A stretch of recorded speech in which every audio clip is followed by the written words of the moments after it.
Hey everybody, this is Tom from Rocket Restorations, and today we go on a fun adventure to Montana. I'm delivering this 1967 Plymouth to my friend Scott Smith in Spokane. Gonna do a couple videos with him over there. And this beautiful 1966 Mustang, or sorry, 65 Mustang is going to my friend Tom. It's got a very cool story, and we're gonna be doing a video on that maybe next week. Maybe this weekend. I don't know. There'll be another video on that pretty soon. Even though it's a Ford, it's a pretty neat car. It's got a 351 in it with a 5-speed. Nice little resto mod. There's a really good family story behind this one. So, all right, we'll follow along. We're picking up a couple cars in Montana on the way, and we just had to drop off a pallet. Evan sold a winch to a guy in Florida, and we're dropping it off at XPO. And away we go. First stop on the trip is in Spokane, delivering this car to my buddy Tom, and his son Henry is getting this car. It's pretty cool. So just some quick background on this. So my good buddy Tom, who I've known forever, his father-in-law unfortunately passed away, and then his son Henry is inheriting this car. And we at Rocket kind of basically finished it for him because it kind of needed that last 10% done. Hey look, I found a French Bulldog. His name's Sullivan. What do you think about your new car? Amazing. It's really good. You're super happy with it? Super happy with it. Awesome. Awesome. It's really quick. Yes, we might have done a burnout on the street out there. All right, man. Well, enjoy your car. I'm super happy for you guys. Looking forward to hearing some adventures with this thing, okay? Thank you. And of course, as we're unloading it, it starts dripping oil out of the back of the engine. I think the rear main went. How stupid is that? I've had this car for like 9 months, and then as soon as we deliver it, the oil lets go on the rear main. Of course it does. And we're back at my buddy Scott's place. Look, the 67 Bell II has a friend. That one's a satellite though. Scott has cooler toys than me. I'm jealous. I might have to do a video on this even though I just did a cutaway video. Well, thanks to Scott for letting us crash there last night. We're at back at my buddy Matt's place in Chinook, Montana. And I don't know if you guys, a lot of you saw the video I did from the Vanderbrink auction, the Montana Barn Find. Well, this is one he kind of put a low bid on to demo derby, and he ended up winning it. And the thing is, I could really use this. I have two 73 Polara X Washington State Patrol cars, and look at the chrome on this thing. It's really nice. There's a few unfortunate pieces to this. They freaking cut everything underneath the hood. There's a special place in hell for people who cut stuff like this. Like, what's the point? You can't take, like, what are you even trying to accomplish here? They didn't take it off. All they did was cut it. They just went underneath and cut every piece of wiring underneath this. Okay, sorry, rant over. That just drives me insane. But this thing has some good parts. For those who don't know, this has a pretty valuable 73 C-body only disc brake. So a lot of people don't know this. So 69 to 72 C-body all had disc brakes optional, but they used a 2-piece rotor on those. That's really expensive. It's like a couple $100 a rotor, and it's really not a very good design because they're 2-piece, so they tend to warp really bad. So 73 only, actually late 72. I had a July built 72 Polara one time that had them, but very late 72 model year into 73, they used a 1-piece rotor, and I believe it's the same rotor as the half-ton truck, so they're really inexpensive and really easy to find. Same thing with the calipers. There's some interchange on those calipers, so they're pretty reasonably priced. So like the disc brakes on these are pretty valuable, so it's nice that it has that. Obviously I don't need those for my WSP car. They both have those, but it's got a nice booster on it. It's got cruise control, but again, they cut the wiring. Sorry, I'll stop complaining about that. 360 should have a small block 727 behind it. The chrome on here is amazing. Like anything out here just east of the Rockies here, the chrome is always really nice. Like I'll spend a little time polishing that up and they'll be really nice. So these would be some nice parts for my cars. And still has the fender tag. I'll do a quick fender tag decode for you. Everybody seems to like that. So that's a 362 barrel automatic, and I believe D34 is 727. I believe D31 should be 904. That's the VIN. D is for full-size Dodge Polara. M is Polara Custom, which is the upgraded model. They had one that was just a Polara that wouldn't have the side moldings and didn't say Polara Custom on it. 41 is four-door sedan. K is 383 two-barrel. 3 is the year, 1973. D is Plant Belvedere. That's the VIN number right there, 202885. JY9 is the color. I don't have that color memorized, but it's, you know, brown. M1Y4 is, that's the cheap cloth bench seat in yellow.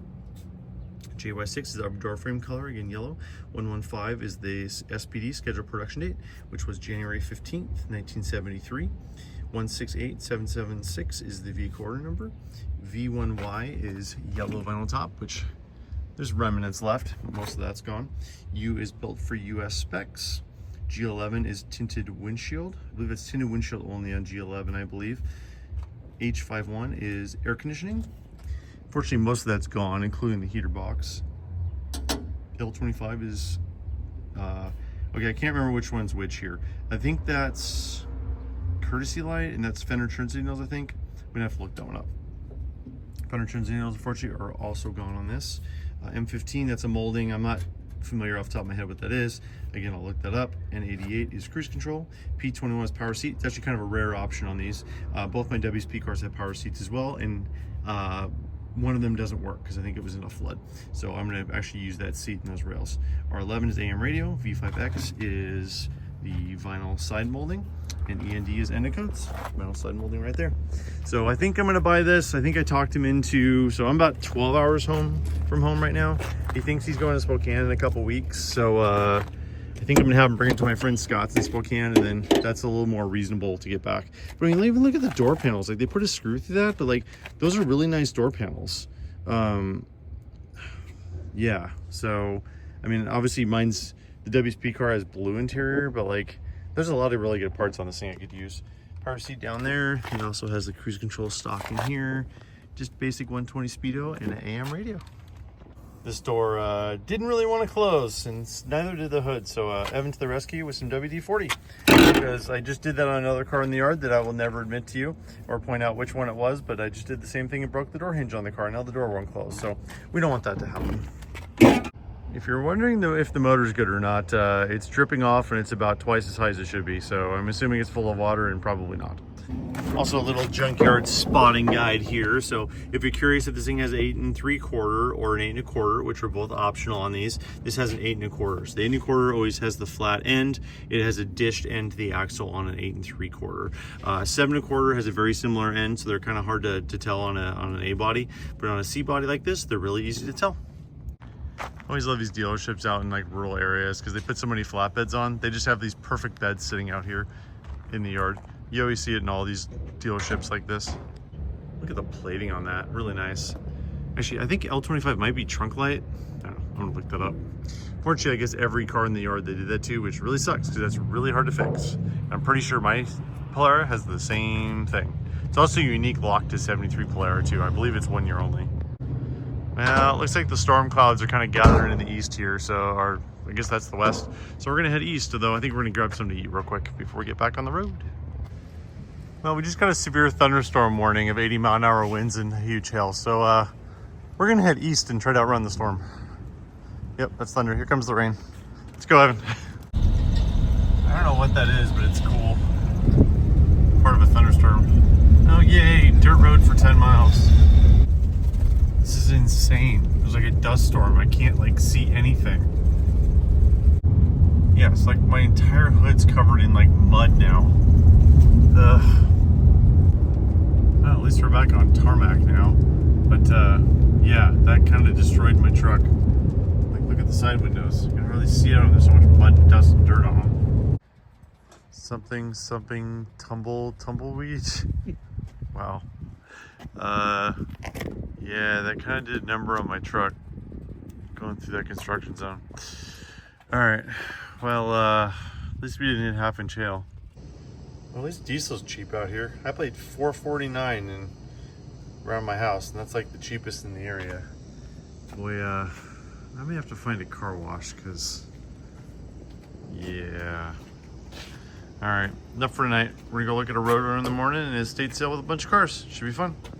It's always nice getting real breakfast at a hotel, you know what I mean? Look at that little step side back there. You go take a closer look. Obviously, this is a Dodge household with a Caravan and 2 Dodge trucks out front. Yeah, I've seen worse.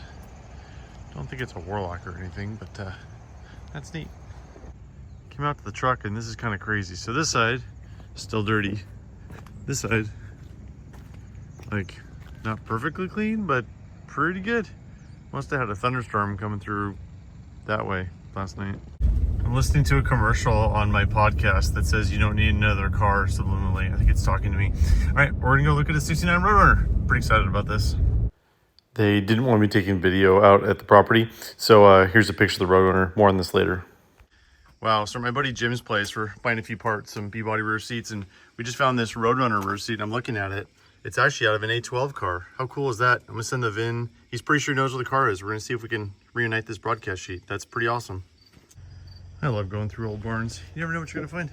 A couple E-body radios, NOS 69 Plymouth quarter-pound extension, some 4-speed stuff, unrebuilt 69 alternator, a 61 alternator, which, by the way, if you didn't know the difference, see the big spacing right there? That is 61 only. If you ever see one of those, save it, because it's 1 year only, and the 61 guys love those things. Fortunately, the back is broken off of it, but the front's still good. And the way you can tell on these if they've been rebuilt or not, so see the ring around there on the bearing? That way you can tell that's the original bearing. Whenever they get rebuilt, it's always a flat on the back. So like right here, see how that's flat? You can tell that one's been rebuilt. There's a lot of neat stuff in here. My buddy Jim's a good dude. He's just kind of letting us crawl around and find stuff, and we're still digging. You never know what you're gonna find in these places. That's a 68 440 HP. It's my buddy Bill's actually. Found a couple radios over there. Lots of engines. Let's see what else we can find. Ooh, tin grill. Junk car row out here's got a few interesting things. Love those old Montana plates. 55 Treasure State. Fretton's Garage, Sydney, Montana. Pontiac. Henry J. It'd be kind of cool to make a track racer out of one of those. Dakota. That's on Plymouth. Lots of good stuff. Got a few goodies. Control arms with sway wire. Key member with the 70 sway wire setup. 933 pan. NOS extension. A couple E-body radios. All right, time to move on to the next stop. We'll get to this one in a minute. Got some 780, 781 torsion bars too. Those are the 440 Hemi B and E-body bars. Really, really hard to find. This is super cool. It's a NASCAR chassis. It's a 69 swept-line body with a fiberglass NASCAR nose on a full chassis with a 5.7 Hemi. This thing is really cool. That's a Dodge Brothers truck. That's cool. Wow, spoiler. Built by American Race. That's neat. And a 64 Dodge. This is the motor on that NASCAR chassis Dodge swept-line truck. Kind of cool. 5.7 Hemi with a cam and headers. This is another one of Jim's cars, and it's awesome. Doc Holiday. It is a Plymouth Arrow with a 426 Hemi. And I'm pretty sure this thing was built, you know, back in the day, like Chrysler sponsored car. But how cool is this? Like, I don't know how to say I've always wanted one of these, but one of these would be really cool. The power to weight ratio was off the scale. And here's what that Arrow looked like back in the day. It was the mellow yellow. And then he also had a picture of the orange car in the middle. That's the A12 car we found the sheet for. Pretty mountains through here on the Yellowstone River. All right, well, now I want to show you this estate we're talking about. First car here is a 1979 Chrysler 300, kind of a special car. Obviously, Jamie from Dead Dodge Garage and Alan have had one of these, but what makes this one special is it actually has a Magnum crate motor in it, 300 horse motor. Kind of cool. That makes it interesting. Here's a 64 Chrysler 300 Forder. So the deal with this estate is it's in eastern Montana. A friend of mine told me about it, and they've actually got some really cool cars in here. It's actually a DeSoto bumper there, kind of cool. So the father passed away. He was a big car guy. There's a 60 Imperial. We'll get back to that later. Those are really cool. I really like those. Actually has a stainless steel roof. So the father passed away and had a huge collection of cars, and there's a lot of really cool stuff. And this stuff is for sale. They're still kind of trying to figure out prices and what they're doing with it. But if anybody's interested in any of these cars, feel free to shoot me an email, which I'll put at the end of the estate sale here. There's a couple 37 Airflows. Those are kind of cool. It's a New Yorker on the left, 69 Fury, 69 Polara. Polara, I do not believe is part of the estate. Most of the other cars are. There's a 68 Imperial over there. But yeah, so we're kind of dealing with, there's a couple brothers trying to sell some of this stuff. Here's the VIN for this. That's a 318 car on the 69 Fury. And they're basically, trying to sell the cars off for the family right now. And they may end up doing an auction, but until then, these cars are available. But as I said, the 69 Polara is one that is not at the moment. There's an early post-war Plymouth. Those are kind of cool. That's a 68 300 right there. A couple of Studebakers. Has the one's got the bullet nose. Bears natural habitat and everything. Another 77 Chrysler. Business coupe there. That's kind of neat looking. Fenders are gone. They've got a lot of parts kind of everywhere, so I'm pretty sure they have most of the parts for these. That's a 68 Newport on the right. There's the bullet nose Studebaker. I believe that's a Champion. 69 Chrysler 300 convertible. That one's pretty rough, but it's a parts car for another 69 Chrysler convertible that they have in the estate that we'll show you here in a second. These are mostly Montana cars. I mean, he got these cars from all over the place, but they're mostly pretty clean, but just sun-baked. It's a Gremlin X. I'm pretty excited about that one. Actually, that's on my list to try to get. Still waiting to get a price on it, but that's a pretty cool car. Straight 6.3 speed. All right, here's a 1969 Chrysler Newport convertible. But what makes this one special is it's an L code. It looks like it's kind of got a skim coat of Bondo on it. It's obviously a little cracked back there. The clear coat's kind of peeling off too on this thing. I mean, it looked pretty solid. I didn't see like any major rust on it or anything, but obviously the Bondo cracking the quarter panel is a little concerning. This is a L code 440 HP motor. Just want to do a quick fender tag decode for you. So from the bottom left, E86 is 440 HP, 375 horse. D32 is automatic. C is full-size Chrysler. E is economy for Newport. 27 is convertible. L is the 440 HP. 9 is the year, 1969. C is the plant, built at Jefferson Plant. This thing is F5, medium green. E6T is tan economy interior with buckets. Super rare to have buckets on a Newport. T3 is upper door frame color. And again, that is that's tan. 625 is the 623 is the SPD. June 23rd. 410. The 410 510 is the vehicle order number. These tags are laid out very unique on a Jefferson-built car, Detroit. The options are just very differently laid out. H51 is AC. Kind of rare being an L code 440 HP with AC. This thing's pretty loaded. R13 is the AM radio, but the high-powered one. G33 is remote mirror. C21 is buddy seat, so buckets with buddy seat. P25 is power seat, and 51 is max cooling, which is interesting. You don't usually see that on a tag, but with the AC and the 440 HP. B51 is power brakes. G11 is tinted windows. L31 is fender turn signals, and L35 is corning lamps, which again, very unusual for Newport. Here's one of those late New Yorkers. There's a 74 and a 77. I can't remember which one's which. Those are really desirable for demo derby guys. Those things are pretty much indestructible. They have that one actually has the optional bumper guard on it too, which is interesting. Also on the 69 Fury and the 69 Polara, they both have passenger mirrors, which is very unusual on those. Here's the fender tag on that Polara. Really plain fender tag. This is a Windsor built car. And they didn't really have codes on fender tags, although on the broadcast sheets they actually list all the codes on them, which is interesting. So starting from the bottom left, E61 is 383 two-barrel, D32 is 727 transmission, DL41 is D is full-size Dodge, L is the base model, 41 is four-door sedan, G is 383 two-barrel, 9 is the year, 1969, and then R is the plant, Windsor, and the next 6 is the last 6 of the VIN, F3 is the color. L1G is the interior code, which is low trim. 1 is cloth bench. G is the color green. F3 is the upper door frame color, again, light green. And then I can't really read the SPD. It's either 523 or 323, which is the 323 would be March 23rd. And then the last 6 on the end there is the vehicle order number. Next car here is a 1968 Imperial, not a Chrysler Imperial, an Imperial, because it was its own make, Crown Coupe. These are really, really well-built cars. I just had a couple of these recently. I had a two-door hardtop like this and a convertible, and man, these things just drive so well. They were so much better engineered than Lincolns and Cadillacs this year, but they just didn't catch on. The sales were just not good on these things, but they have very unique parts. And hole in the back there, probably for a CB antenna or something. But looks like a pretty clean car. You know, paint's a little baked, interior's a little baked. You know, typical for this area, but what a cool car.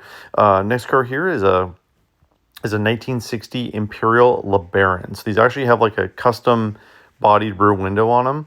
Super cool. You can kind of see some of that because it's baked off. That's actually stainless steel there. They actually had a stainless steel roof, which is really, really neat option on these. Apparently the 59s had a whole roof. This thing has air conditioning, you know, as befitting an Imperial, has a lot of different options. I believe Virgil Exner said that the 60 Imperial was his favorite design he ever did. And what a cool looking car, especially in black. The giant tail fins, all the options, that rear window treatment. How cool is that? Interior is really neat too. Power windows, look at that complicated switch. So that was power vent windows, as well as all the power window stuff. Very cool gauges, all the AC stuff underneath. Again, you know, looks like a good project, but a little bit baked. Still has the motor. That was there'd be a big block in that one. Here's a 59 Imperial. Those were a little bit toned down versus the 60s, but neat. There's another New Yorker. Again, I can't remember if that's a 74 or 77. There's those two airflows again. There's actually a little nicer one in the garage. That's a 1975 Datsun 380Z. Apparently that was his daily driver for years. He drove a lot of these. In fact, a lot of the stories I was getting from the family and my buddy Jim was telling like how he always saw him like driving around town and all this stuff. So that was his daily driver for years. The Gremlin X was one of his daily drivers for years too. But these Datsun Z cars are, you know, really becoming pretty collectible actually. So 72 Lincoln Continental over there and a 60 DeSoto. That's another one I'm very interested in. I love 1960 DeSotos. I love the design on those things. And then a Yugo. I don't know much about these. I believe this one is the higher trim model, the GVX or something. Actually has a 1.3 liter motor. This is a really clean 1972 New Yorker. This is a classic example of a car that if it was closer, I would probably try to get, but it's a long ways away from me. But, you know, again, a little bit sun-baked. Looks like all the wiring's apart because they were probably trying to fix the windows would be my guess. So this one's definitely going to need some work to get back on the road. But really clean, really complete car here. These are really well-built cars, these 1972 Chryslers. Last year before the big crash bumpers and pretty complete. Here's the interior on the Yugo. Again, a little bit sun-baked, but we're going to find another one. That's another one that, you know, if it was a little bit closer, I'd probably think about it. I think these are fuel injected too. It says 17,000 miles on it. I'm probably assuming that's 117,000, although knowing the reliability of Yugos, I'm not 100% sure about that. Looks like grass has been growing in the engine bay a little bit, and the classic, you know, European spare in the engine bay where the rubber can get nice and baked in there for years and years. Actually has a hood scoop on it. Here's that Gremlin X again. That's another one that's on my list. I'm pretty interested. That's a straight 6.3 speed. Apparently it was an accident at some points. The right front fender's been replaced. This one's a 1950 Chrysler Limo. Kind of cool, long wheelbase, suicide doors. There's actually two of these. So there's this one and a parts car for it. Not really my cup of tea, but I know that's a pretty rare car. The sheet metal looks pretty clean on it. But again, you know, the interior is pretty sun-baked. This area east of the Rockies in Montana, very, very dry area. You don't get the humidity of the Dakotas do. So yeah, this one's a 1956 Imperial. Again, not Chrysler Imperial. This one's really cool. Factory black. Looks really, really clean. Complete drivetrain. That would be I believe that's a 354 and a 56. What a cool car. This one really needs to get saved. It's not really in my wheelhouse, but so someone definitely needs to save that car. All right, here's inside the shop. He's got a couple bodies. This is the nicest 37 airflow that he has, but again, it's kind of in pieces. This one's really cool too. This is a 1959 Chrysler Town and Country convertible. So real wood on this thing. Looks like the paint's done. Looks like the wood's done. The top's done. Still needs to be assembled. This one's a little bit out of my area of expertise. This one I'm probably not going to go after, but these are pretty valuable cars done. And I think it's really, really neat. There's parts everywhere. I think most of the parts here are for cars outside. There's a lot of the C-body stuff. Looks like this one's complete with drivetrain. Has the straight 6 in it, of course. Mopar heads over there. Lots of parts all over the walls and hubcaps. That big machine, I had to ask what this was, but apparently that's a plastic injection molding machine. Apparently he was going to try to remake Chrysler steering wheels, just never did it. That's a 34 Buick, I believe, which I think was his first car. Lots of parts on the shelves. I think most of these are for cars. A lot of the 50... Oh, sorry, I guess it's a 50 Town & Country convertible, 49. I'm actually not sure about that. The box said 50 on it, but that's mostly parts of that car. Lots of NOS Chrysler stuff from the 50s. So that's kind of it for the estate sale. If anybody's interested in any of these cars, they are all available. Again, they are in pretty deep eastern Montana, almost North Dakota. Please contact me at tom@rocketresto.com. Put my email in here, and I can get you in touch with the family. Again, I'm trying to buy a couple cars from here. The Gremlin's pretty cool. The 60 Desoto, and that 79 300. So we'll see what happens. I'll get you in touch with the family. We can kind of go from there. This thing's just randomly parked at a gas station in Miles City, Montana. That thing's pretty nice. Fleet side Chevy Apache. I don't know Chevy's enough to tell you the year, but that's cool. And now the reason we came out here, to pick up a 1961 Desoto. And it's just a Desoto. There's no model year this year. So I teased this one in my National Park video from like a month ago. I kind of talked to the guy, kind of made a tentative deal on it, and ended up buying it. This one's got a great story behind it. It's 60,000 original miles, still owned by the first family who bought it new, and I've got receipts to back it up. This thing is super, super awesome. It's the last year for Desoto. They only made them for 3 months. These things are ridiculously rare, and the even harder to find stuff is all the stuff back here. This is all unique to Desoto. The taillights, all these letters, and these letters are held on like the smallest pins in the world. In fact, that one's like loose and about to fall off. If any of these fall off on the way home, I'm going to be very, very upset. But there's not much I can do about it now. But all this trim's unique to the Desoto. This thing is awesome. I'm going to be doing a full video on this and a revival. Jamie from Dead Dodge Garage is going to get his hands on this thing next week, and we'll have this thing running around the yard next week, I promise you. And then this one is a 1969 Plymouth Road Runner. This is probably the worst Road Runner I've ever seen in my life. So apparently this dude had this car, like restored it, like painted it, did all this work to it, dynamated it, like had an engine in it, did all this work to it, and then I'm not entirely sure what the story is, but apparently someone like claimed it was theirs and he wasn't going to give it back to him, so he basically literally torched the car and damaged it. So this thing was left for dead at a scrapyard like 15-20 years ago in Montana, and then a friend of a friend kind of saved it, and it's been basically sitting out in his yard ever since. And you know, I'm a sucker for rescues, and if you're gonna rescue, might as well rescue a Road Runner. I'll be doing a full video on this one too, because the 69 Road Runner, it was the Motor Trend car of the year. These things are awesome. Plus, it has the correct number of pedals. He even cut the leaf springs. Look at that. He cut the leaf springs. Don't worry about the tight arm. We'll be fine. We're keeping an eye on it. All right, well, we're pretty much as far away from home as humanly possible. We have about 15 hours to drive home. We're gonna get on the road. I'm gonna drive as far as we can tonight. We should be home tomorrow night. I'm super excited about both these cars. There'll be individual videos on them very, very soon. Did I say original paint? Oops, never mind. It's still really nice. It's like hardly any rust on it. The only problem is it sat out in the sun in Wyoming for about 10 years and baked the interior a little bit. But what a cool car. 361 two-barrel.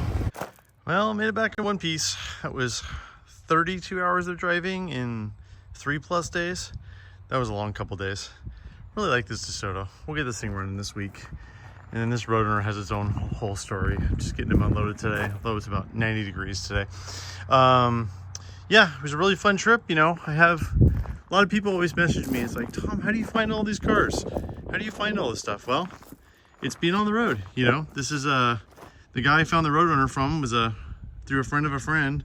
I went and visited him on a national park trip, and now we're good friends. Jim's a really good dude. He showed us around for a day, and you know, introduce yourself to people, hand out business cards, and good things find you. My plan is to do those next weekend, but I have a couple other videos lined up too, so hopefully that's the case. I don't want to like promise you a video and not be able to deliver to it, but all right, well, I think about wraps it up. This is Tom from Rocket Restorations. Appreciate everybody for watching, and we'll talk to you soon.